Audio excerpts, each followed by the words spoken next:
आप संतों की कथा सुन रहे हैं, आप सप्त ऋषियों की कथा सुन रहे हैं। अनादि काल में ये ऋषि हुए और आज तक भी ये जिंदे हैं, क्योंकि इनका जीवन ही कुछ ऐसा अद्भुत था। हम और आप इन्हीं ऋषियों की संतान हैं। हम और आप साधारण नहीं है, महापुरुषों की, इन महात्माओं की संतान है। तो हम जिन महापुरुषों की संतान हैं और हम कुकर्मी बनकर कुकर मुत्तों की तरह जीवन जिए, अरे धिक्कार हमारी जिंदगी के लिए। अपने चरित्र को संभाल करके रखिए। यदि गलत पुरुष तुम्हारे जीवन में आता है तो ऐसा जवाब दीजिए जैसा जवाब माता जानकी ने रावण को जवाब दिया था। क्या कहा था? अधम निलज्ज लाज नहीं तो उसको अधम कहकर, उसको निलज्ज कह करके माता जानकी ने ऐसा उत्तर दिया। नारी की आवाज बड़ी सहज होती है, लेकिन जब उसके ऊपर कुठाराघात होता है तो परम्बा महाकाली के रूप में वह होती है। मैं निवेदन करना चाहूँगा, जो नारी, जो मैंने पढ़ा है वही बोल रहा हूँ, जो जिस नारी के साथ यदि किसी ने कुकर्म किया, गलत काम किया, उस आदमी का तो सुपड़ा साफ होना ही है, उसका तो सब कुछ खत्म होगा, उसका तो कुछ बचेगा ही नहीं। लेकिन जिस नारी ने अपनी इच्छा से गलत काम करवाया है तो बच वो भी नहीं सकती, उसका भी सब कुछ समाप्त हो जाएगा।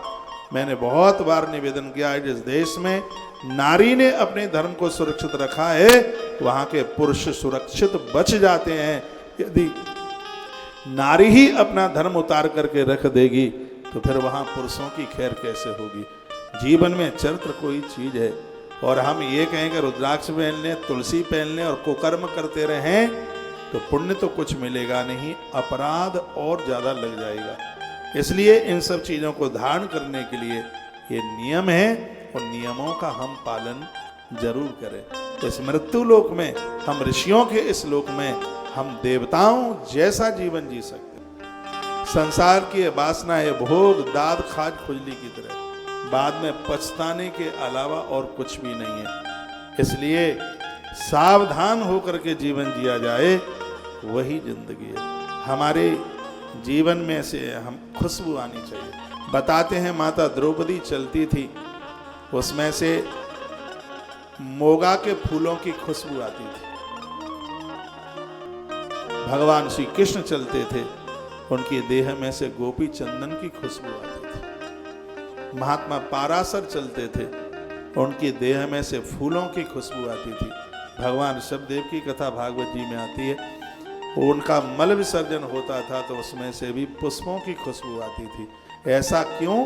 क्योंकि जिसके जीवन में दुराचार नहीं है, जिनकी इंद्रियां पवित्र हैं, महाराज उनकी देह में से उपासना की सुगंधी आती है।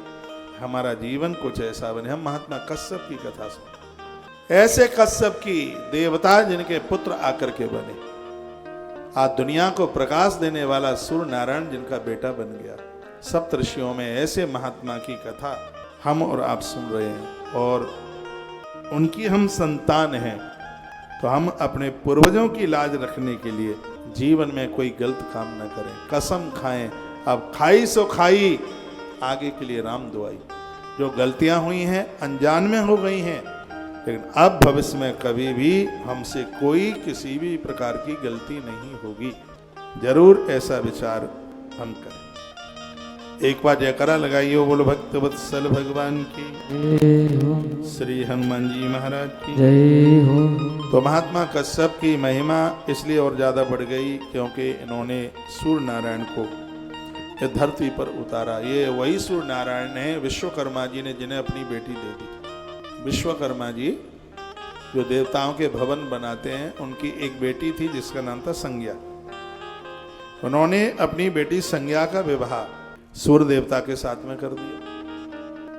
तो संज्ञा के द्वारा दो संतानों ने जन्म लिया, एक बेटी थी, एक बेटा था। बेटा जिनका नाम है यम और बेटी थी जिसका नाम था यमी। यमी नाम है, लेकिन महात्मा जैमिनी ने तप करके उसे धरती पर उतारा, इसलिए उसका नाम यमुना हो गया। रंग सांवला था, नाम कालिंद्री हुआ है। अनेकानेक उसके नाम हैं उस देवी के। यमुना सूर्य भगवान की बेटी, जो सूर्य भगवान को नित्य प्रणाम करते हैं, माँ यमुना उसके घर पर अपने भाई यमराज के गढ़ों को, दूतों को नहीं आने देती। इसलिए मैं इतना जोर देता हूं कि भगवान सूर्यदेव को रोज अर्घ दीजिए। यह बेटी अपने पिता को बहुत मानती है। तो श्रीमद् भागवत के 10वें स्कंद में भी वर्णन, इनके पिता ने जल में अपनी बेटी के लिए एक भवन का निर्माण कराया था। दिन भर वो तप करती थी, रात्रि को उस भवन में पहुंच जाती। कोई भी नारी कितनी भी तपस्विनी हो, लेकिन ये मान, ये मर्यादा है कि रात्रि को वो घर की चौखट से बाहर नहीं निकले। बुरा मत मानिएगा, आप लोगों के लिए परिक्रमा दिन की ही है, रात्रि की नहीं है। आप रात में परिक्रमा लगाने को जाएं, आप रात्रि में देवालयों में दर्शन करने के लिए जावे, तो ऐसा हमारे ग्रंथों ने ऐसी अनुमति नहीं। नारी के लिए जितना भी भजन, पूजा, पाठ, साधना, मैंने उस यमुना मैया के प्रसंग में पढ़ा है। वो अर्जुन को बोल रही थी। अर्जुन ने पूछा था, देवी कौन हो? तो उसने कहा, सूर्य तनया, मैं सूर्य की बेटी हूं और मैं नारायण को प्राप्त करने के लिए दिन भर भजन करती हूँ, लेकिन रात्रि को मैं भवन में पहुंच जाती हूँ, क्योंकि रात्रि को नारी चौखट के बाहर सुरक्षित नहीं है। ये यमुना के शब्द थे। तो हमारे ग्रंथों में जो बातें कही हैं, उन मान मर्यादाओं का तो पालन बिल्कुल होना ही चाहिए। संग में है, भाई है, पति है, बेटा है, बात अलग है। स्वतंत्र रूप से नारी रात्रि के समय में अकेली अपनी चौखट के बाहर न निकले, अपने घर के बाहर न निकले। बहुतों को मेरी बात अच्छी भी लगेगी, हो सकता है अच्छी भी न लगे।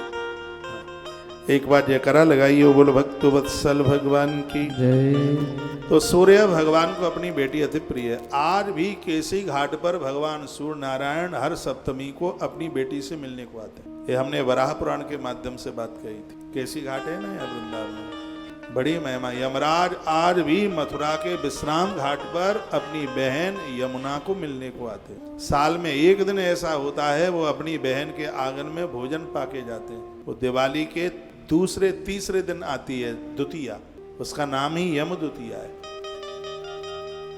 उनका आगमन होता है। और ये कश्यप की वंशावली है। ब्रह्मा जी के मन से पुत्र हुए मरीचि, उनके बेटे हुए थे कश्यप। ये उन महात्मा कश्यप की बात कर रहा हूं, भगवान कपिल जिनके सगे मामा हैं, महात्मा कर्दम जिनके सगे नाना हैं, माता देवहूति जिनकी सगी नानी है। ऐसे महात्मा को हम सुन पा रहे। सप्तर्षियों की कथा के लिए 7 दिन होने चाहिए थे, लेकिन हमने गलती कर दी।